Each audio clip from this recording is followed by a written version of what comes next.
E aí, pessoal, vamos lá. Na sequência, então, dos nossos estudos, dos nossos vídeos, a gente segue Constituição Federal, narrada para vocês em 10 minutos.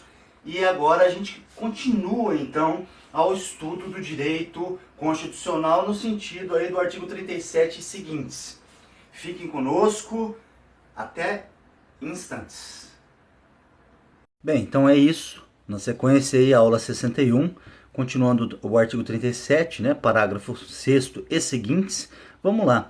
Lembrando sempre nos nossos encontros, nas nossas aulas, dos princípios, né, galera? Muito importante os princípios da administração pública previstos aí no caput do artigo 37.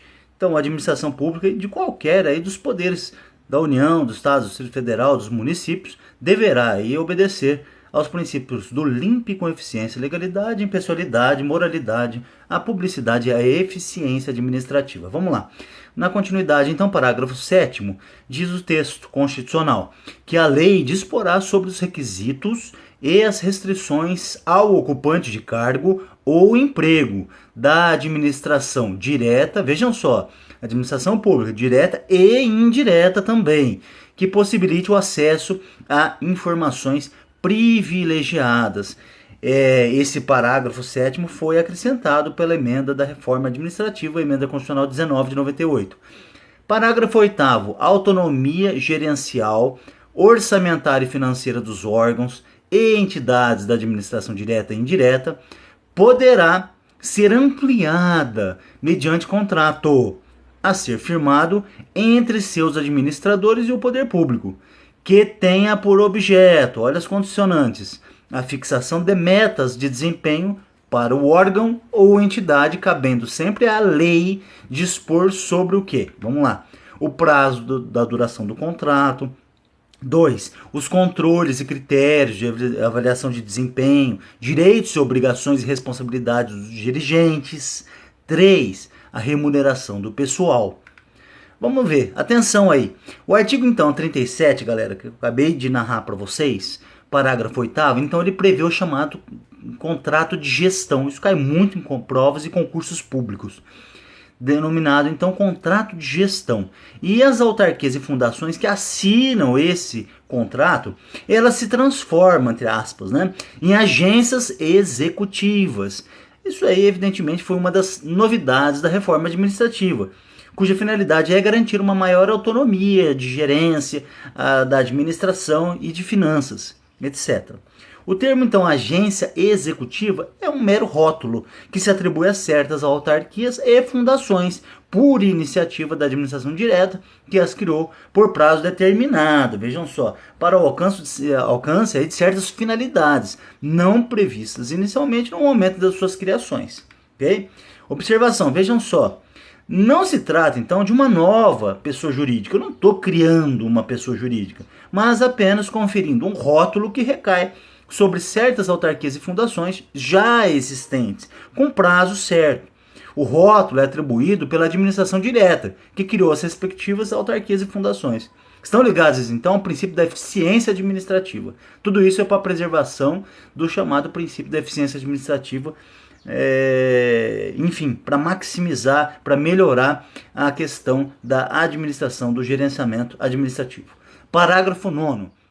O disposto no inciso 11 aplica-se às empresas públicas e às sociedades de economia mista e suas subsidiárias que receberem recursos da União, dos Estados, do Distrito Federal e dos municípios para pagamento de despesas de pessoal e de custeio geral.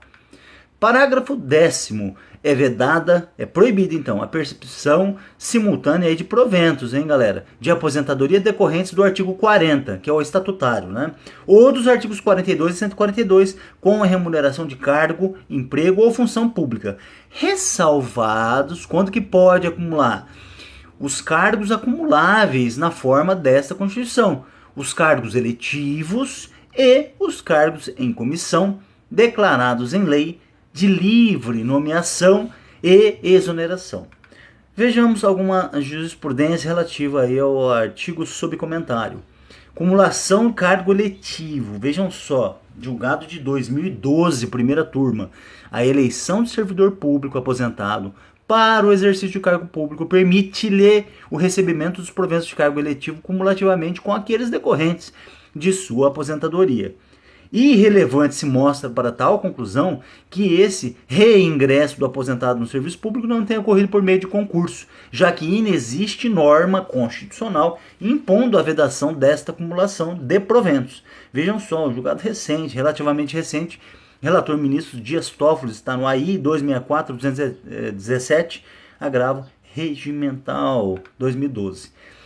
Emenda constitucional 20. Vejam só o que fala a emenda constitucional 20, artigo 11. A vedação prevista no artigo 37, parágrafo 10º da Constituição Federal não se aplica aos membros de poderes inativos, servidores e militares, que até a publicação desta emenda tenham ingressado novamente no serviço público por concurso público de provas ou provas de títulos e pelas demais formas previstas na Constituição Federal. Vejam só, uma regra relativamente de transição, né, galera? Sendo-lhes proibida a percepção de uma aposentadoria pelo regime de previdência, sendo-lhes proibida a percepção de mais de uma aposentadoria pelo regime de previdência que se refere ao artigo 40 da Constituição Federal, aplicando-se-lhes, em qualquer hipótese, o limite que trata o parágrafo 11 deste mesmo artigo. É isso. Vamos dar uma olhadinha numa questão aqui recente da Defensoria do Distrito Federal, 2013. Vamos lá. No que se refere aos agentes públicos, julgue os itens subsequentes. É para marcar certo ou errado, né? 31 é o número da questão que caiu nessa prova. Segundo o entendimento, olha só como que tem caído o entendimento dos tribunais. Por isso que a gente tem a preocupação de trazer para vocês os mais atualizados, os mais atuais. Segundo o entendimento do STJ, acumulação de proventos de servidor aposentado em decorrência do exercício cumulado de 2 cargos de profissionais da área da saúde legalmente exercidos nos termos autorizados da CF, não se submete ao teto constitucional.